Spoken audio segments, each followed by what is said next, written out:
Devaya. Om Namo Bhagavate Vasudevaya. Narayanam Namaskritya Naram Chaiva Narottamam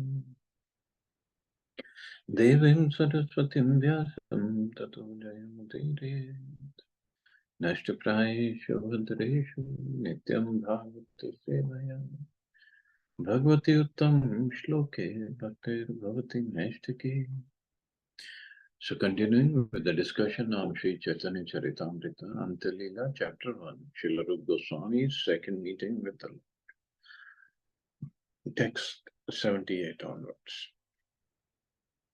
So Rupa Goswami, when he heard this verse that Chaitanya Mahaprabhu was singing again during Rath Yatra, so Rupa Goswami could understand the intention of the Lord, and thus he composed another verse that appealed to Sri Chaitanya Mahaprabhu. It was pretty much the same meaning. So this is that verse. Ya Kumara Harasa eva hi varasta eva chaitra kshapas te cha unmilita malati surabhya proda kadam anila sa chaivasmi tathapi tatra surata vyapara lila vidu reva rodasi vedasi tarutale cheta samutkantave. That very personality who stole my heart during my youth is now again my master. These are the same moonlit nights of the month of Chaitra.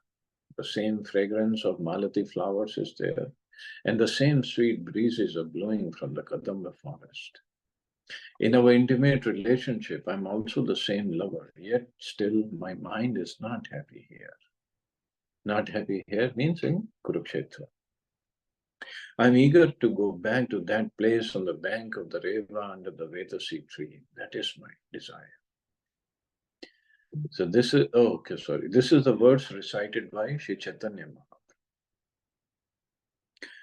And the verse that Rupa Goswami wrote, Priya yo so ayam Krishna sachari kurukshetra militas tataham sa radha tad idam ubhayo sangam sukham tathapi anta khelan madhura murali pancham jushe mano me kalindi pulin vipanaya sprihya. My dear friend, now I have met my very old and dear friend Krishna on this field of Kurukshetra. I am the same Radharani and now we are meeting together. It is very pleasant, but I would still like to go to the bank of the Yamuna, beneath the trees of the forest there. I wish to hear the vibration of a sweet flute, playing the fifth note within that forest of Vrindavan. This is the verse composed by Srila Rupa Goswami. So it's also included in Padyavali. ताल पात्र श्लोक लिखी चाले तेरा खीला samudra snan kari bare Rupa Goswami gehela. After writing this verse on a palm leaf, Rupa Goswami put it somewhere in his thatched roof and went to bathe in the sea.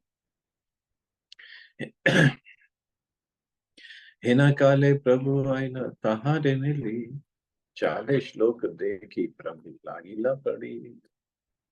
At that time, Sri Chaitanya Mahaprabhu went there to meet him, and when he saw the leaf pushed into the roof and saw the verse, he began to read it.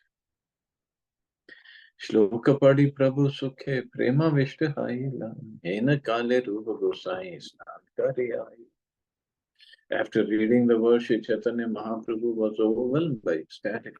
At that very time, Rupa Goswami returned, having finished bathing in the sea.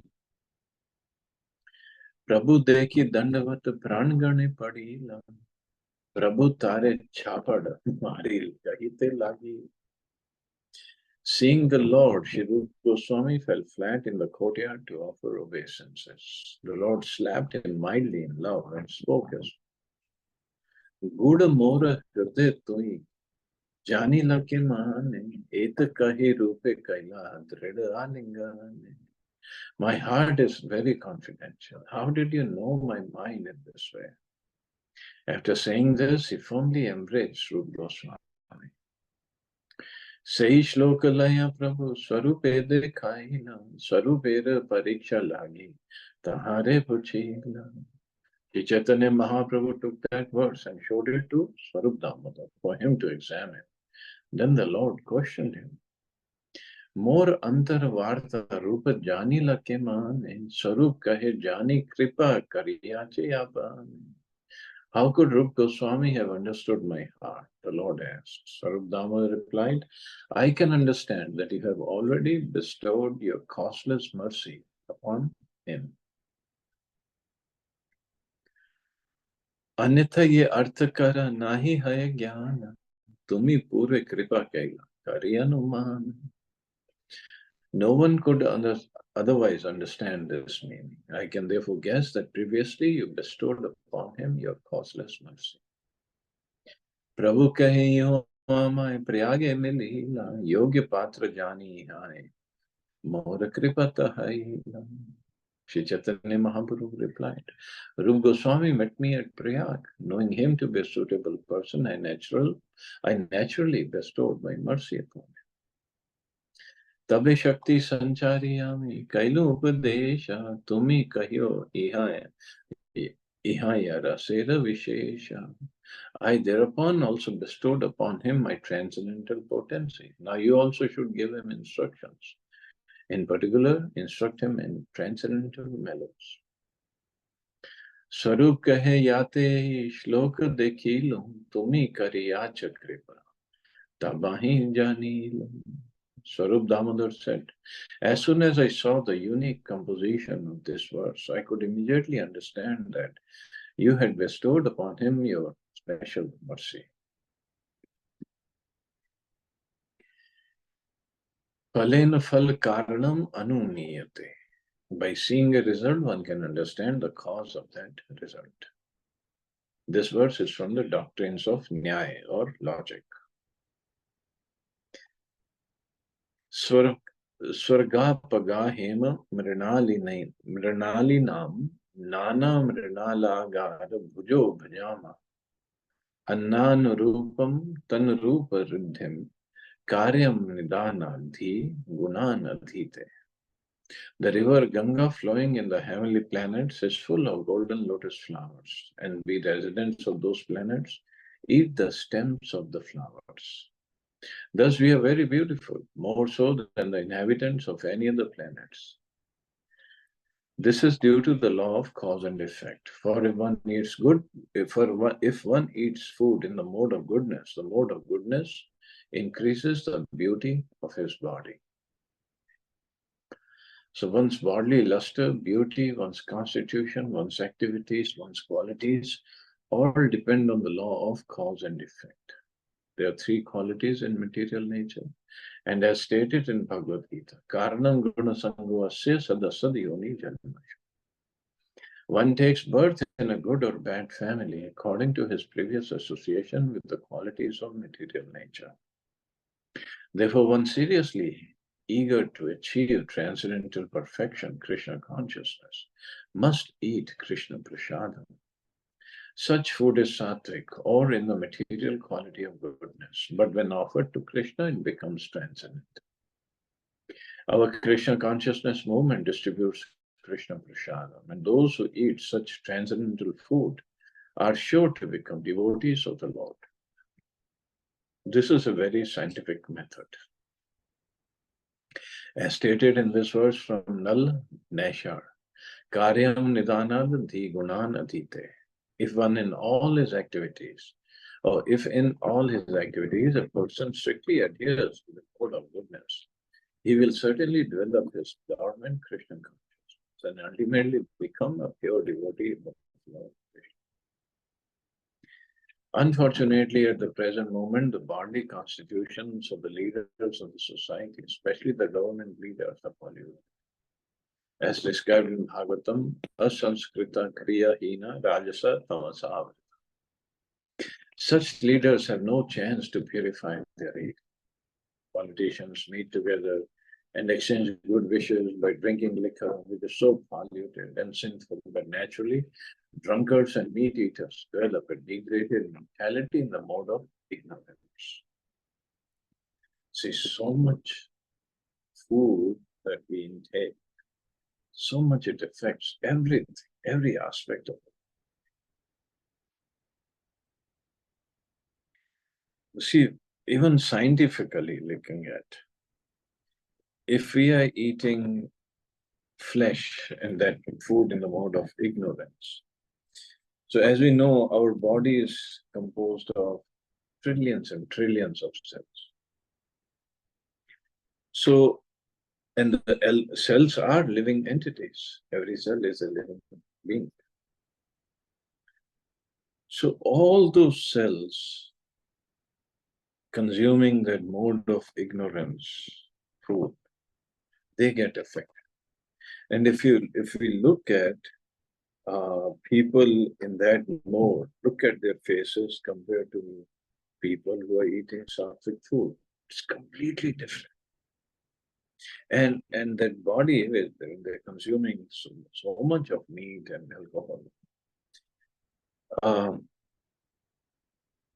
their body, not just the luster goes away, they have to constantly do makeup.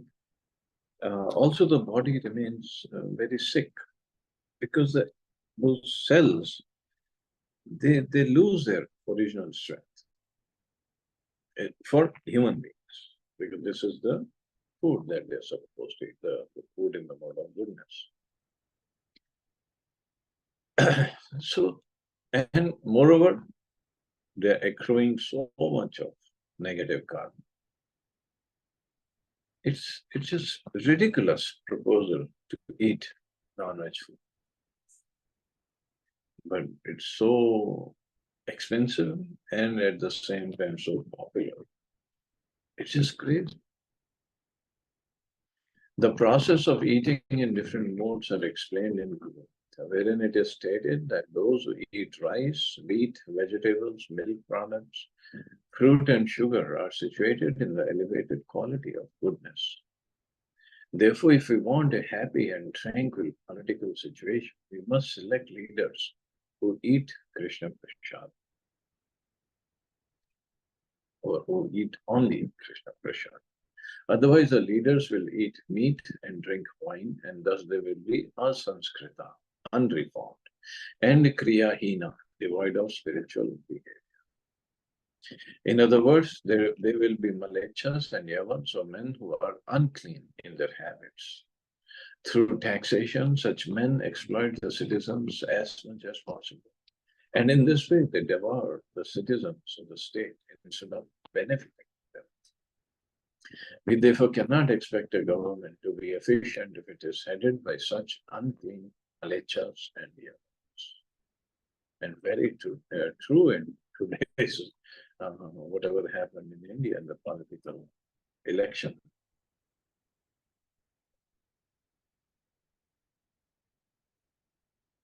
But the problem is, even if the leader is of divine qualities, if the population is not of that, then what he can do? He cannot do anything. Because if most of the population want to choose demoniac leaders, so what can a divine leader do? चातुर्मास्य रही गोढ़े वैष्णव चली रूप गोसाई महाप्रभु चरणे रही. After the 4 months of Chaturmasya, Shravan, Bhadra, Ashwin, and Kartik, all the Vaishnavas of Bengal returned to their homes, but Srila Goswami remained in Jagannath Puri under the shelter of the lotus feet of Sri Chaitanya Mahaprabhu.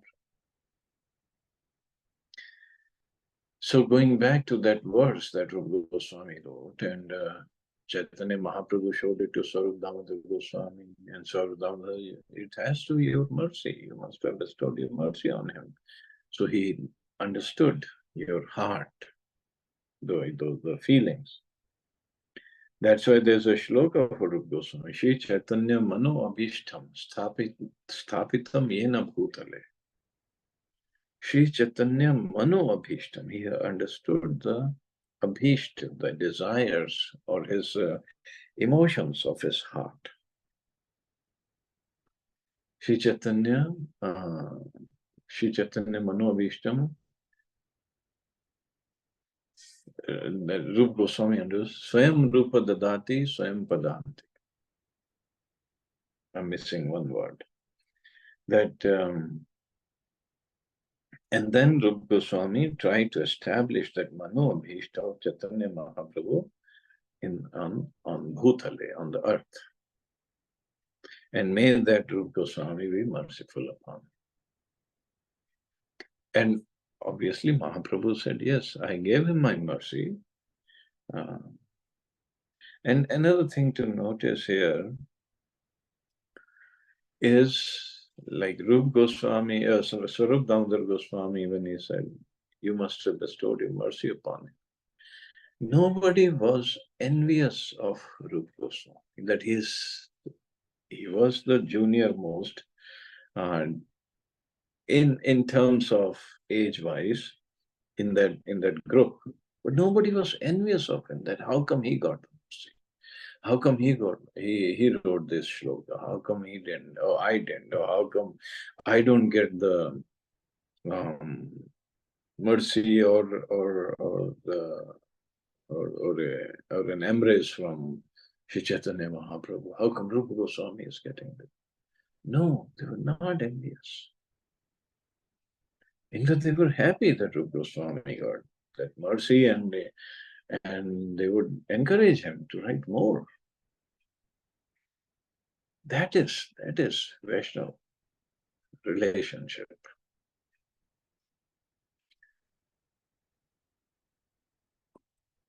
And of course, for that kind of consciousness, one has to be in that higher state of consciousness all the time, not coming down to the lower state. Passion and ignorance definitely out. Goodness or beyond goodness, Shuddha Sattva. Then one acts like that. Ek din rupa karin natak likhan, achambite Mahaprabhur Hailangaman. One day, while Rupa Goswami was writing his book, Sri Chaitanya Mahaprabhu suddenly appeared.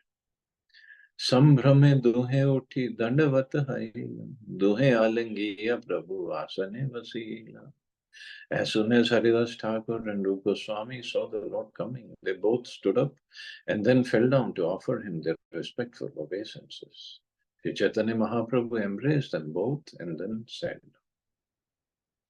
Kya punthi likha bali ek patra neela, akshar dekhiya Prabhu mane sukhi aila. The Lord inquired, what kind of book are you writing? He held up a palm leaf that was a page of the manuscript.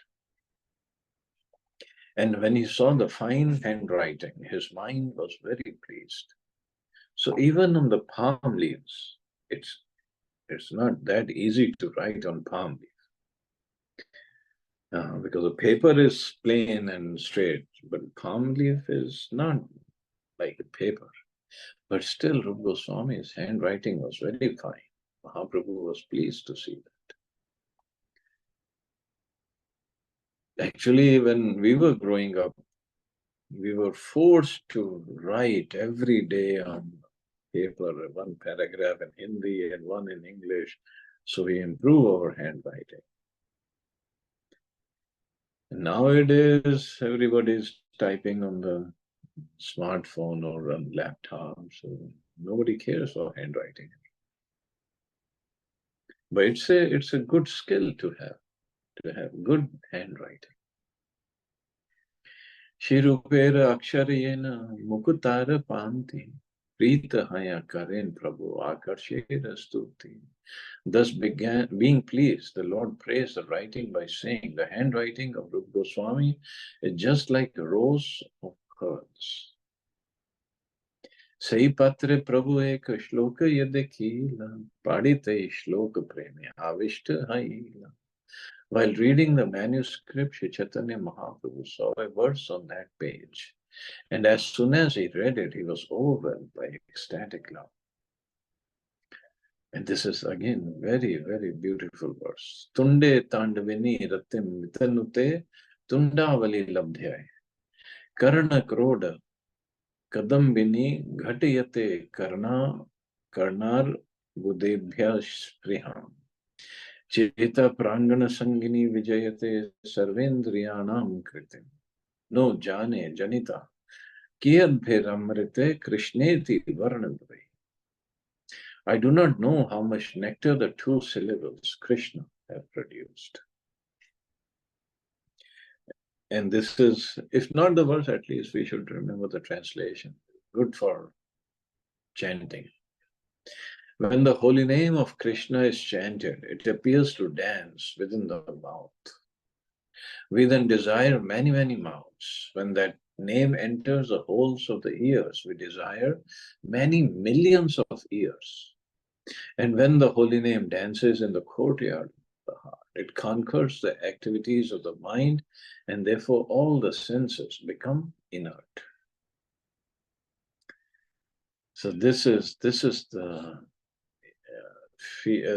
realizations of Rupa Goswami about the holy names. He is saying, when this name when I chant, this Krishna is dancing within my.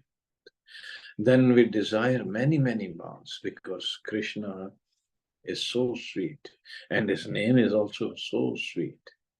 And when we are chanting with many, many mouths, I wish to have millions of ears so I can hear with all those ears a chanting the holy names.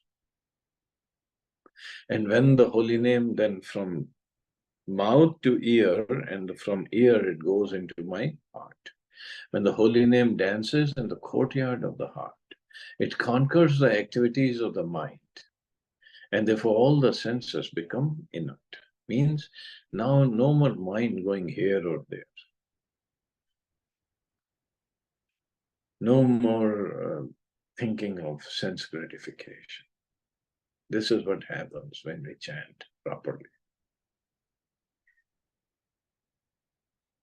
But obviously our situation is inattentive chanting, offensive chanting. We don't taste the sweetness of holy names of Krishna. And although Krishna is there in his holy name, but we don't taste it because our heart is not there. And we don't desire many, many mouths. One mouth is enough. Even that mouth we are using more for gossiping than for chanting. And the ears, yeah, we hear, but it just goes on in the background.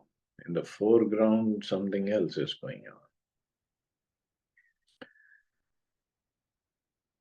And definitely it doesn't conquer the activities of mind, because we are not chanting that attentively, with that seriousness, with that determination, with that love and devotion.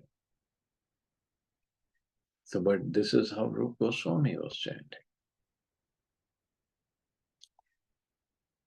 This verse is included in the Vidabdhamma, the 7-act play written by Srila Rupa Goswami, describing the pastimes of Shri Krishna in Vrindavan.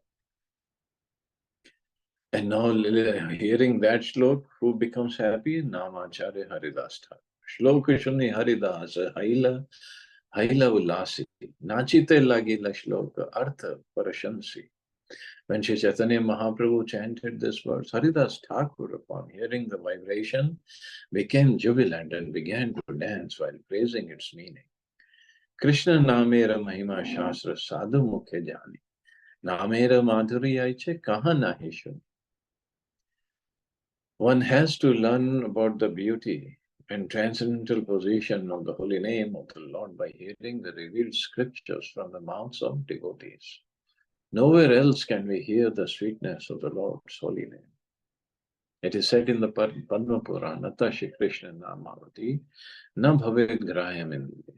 Chanting and hearing of the transcendental holy name of the Lord cannot be performed by the ordinary senses. The transcendental vibration of the Lord's holy name is completely spiritual. Thus, it must be received from spiritual sources and must be chanted after having been heard from a spiritual master. One who hears the chanting of the Hare Krishna mantra must receive it from the spiritual master by oral reception. Srila Sanatana Goswami has forbidden us to hear the holy name of Krishna chanted by non-Vaishnavas, such as professional actors and singers, for it will have no effect. It is like milk touched by the lips of a serpent. As stated in Padma Puran, as far as possible, therefore, the devotees in Krishna consciousness movement gather to chant the holy name of Krishna in public so that both the chanters and the listeners may benefit. So this is Haridas Thakur saying how powerful and how beautiful this holy name is.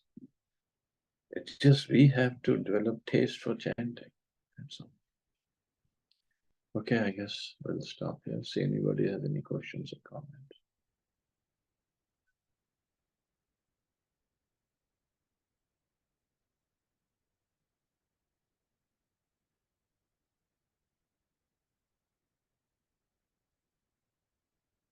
Okay. Thank you, Prabhuji. Nice class. Thank you. They have safe Hare and wonderful. Krishna. Hare Thank you very Krishna. much. Jai Jai Prabhupada.